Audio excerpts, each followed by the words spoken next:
Alright, I just finished reviewing the latest iteration of a famous monster IP that's been done and repackaged and rebooted over and over, so now it's time to change things up and talk about something completely different.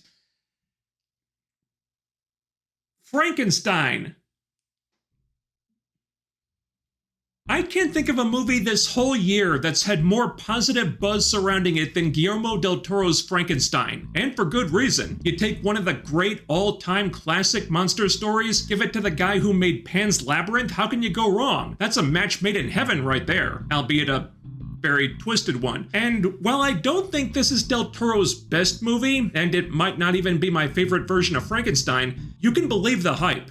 It's really good. And I'm very happy that I can say that. Not that I'm surprised, but I wasn't quite sure what to expect before I saw the movie. From the trailer, it could have gone a few different ways. And even with as great of a visual storyteller as del Toro is, he does sometimes go for style over substance. When he goes for substance, though, he can make something that's downright poetic, on top of being heartbreakingly beautiful. And luckily, this is one of those times.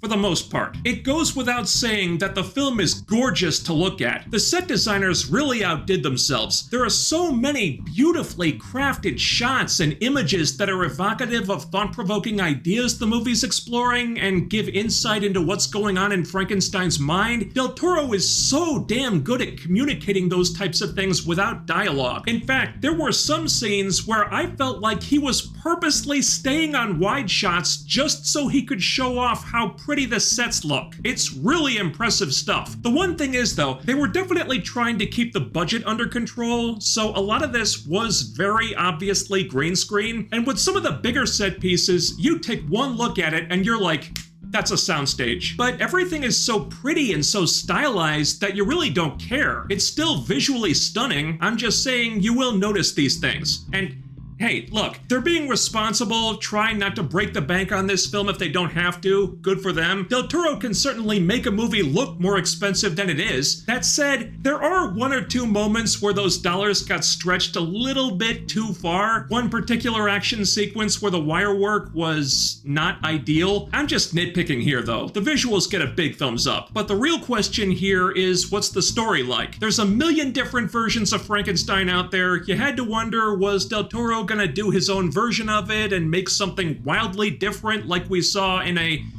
certain other movie this year that was also adapting a classic story but which didn't turn out so well? And surprisingly, he doesn't. Aesthetically, you can see his influence in every frame of this thing, but he doesn't try to reinvent the wheel where the story's concerned. He sticks pretty close to the original, and there's nothing wrong with that. Yeah, it's a story that's been told many times, but it's all about how the story's told. If you can approach it from an angle that hasn't been tried yet, that can be all you need, and I think he pulled that off. Narratively, it's pretty similar to versions you've seen before, but this one focuses less on horror and more on introspection about life and death, good and evil, morality, compassion, and what really makes someone a monster. And it's all really compelling, especially on the creature side of things. I wasn't expecting something so thoughtful. I figured del Toro would lean more into the monster aspect of it. That's his wheelhouse after all, but the movie's really more about Victor being a monster on the inside and the creature being turned into a monster because of how the world and Victor has treated him. It's more of a character study than anything else. Haven't seen that in a Frankenstein movie before, and that doesn't work if the actors can't sell it, but they really nailed the casting here. Oscar Isaac as Frankenstein is terrific, and this is such a tough role because they've definitely leaned into the obsessive, amoral qualities of this character, so for most of the movie, we're really not supposed to like this guy. I won't go into specifics, but man, Victor is a capital A asshole here. He does some really despicable shit, and yet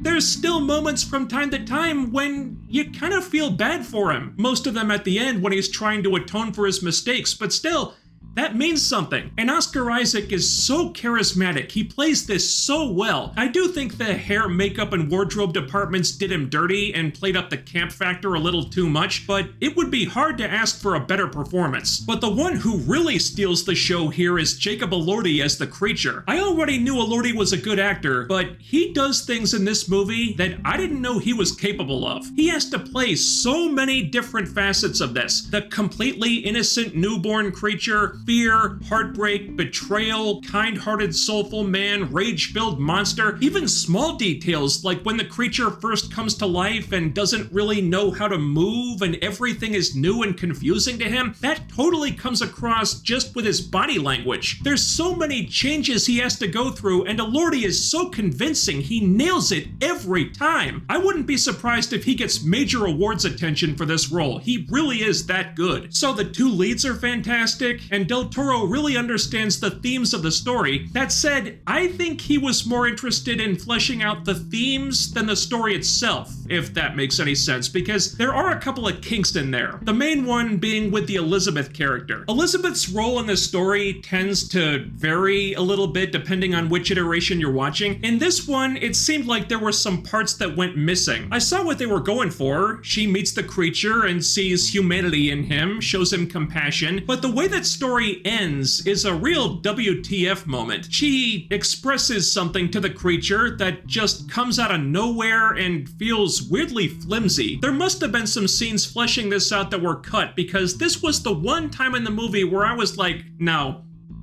sorry, I'm not buying this at all. And frankly, the whole plot about the creature wanting Victor to make him a companion is barely touched on here. I think it's only mentioned once or twice. And I thought the Elizabeth stuff was going to tie into that, but then it takes a different turn and the companion thing is just kind of dropped without really going anywhere. It's just very underdeveloped. I guess for narrative purposes, Del Toro had to include that part, but I don't know. It didn't seem to interest him very much, and he moves on from it very quickly. I think he just wanted to get back to Victor and the creature, and that's the best part of the movie anyway, so I can't really blame him. And if I can nitpick just a little bit more, some of the action scenes are odd. And this really isn't an action movie anyway, but there is some action in there. And during the action scenes, it looked like they were taking cues from superhero movies of all things. The creature is healing from mortal injuries in seconds, throwing grown-ass men 20 feet through the air. He's basically the Incredible Hulk, and they never explain why he's so powerful, by the way. Yeah, the creature needs to be a physical threat, but this is so over the top, it almost gets a little cartoonish for a minute there. So yeah, that's fucking weird, but action really isn't what you're watching this movie for. You're here for the story, you're here for the characters and the morality play, and that's where the good stuff is. That's what really sucks you in. Nitpicks aside, this movie is pretty great. This was obviously a project that Guillermo del Toro really cared about. It looks absolutely beautiful, has some really stellar performances from the two leads. It goes deep into the psychology of Victor and the creature, really examines why they are the way they are, and creates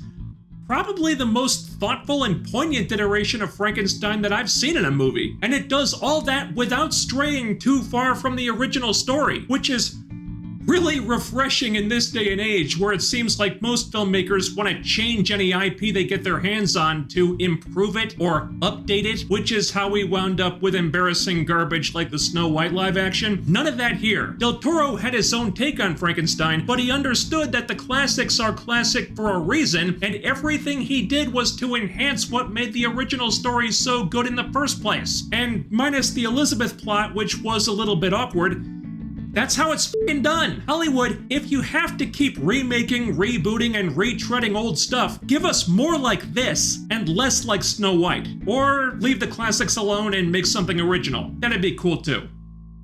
That's all I've got for you today. Thanks so much for watching. While you're here, ding that bell icon and follow all of my social media so you can always be notified when I upload new stuff. The links are down there. And if you want to support the channel, being interactive is the best and maybe only way that counts anymore. So don't forget to hit that like button, leave a comment, subscribe if you haven't already, and make sure you're still subscribed, because what really deserves to be treated like a monster and end up miserable and alone in the middle of the Arctic is the YouTube algorithm.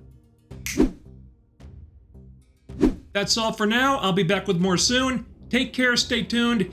I'll see you next time.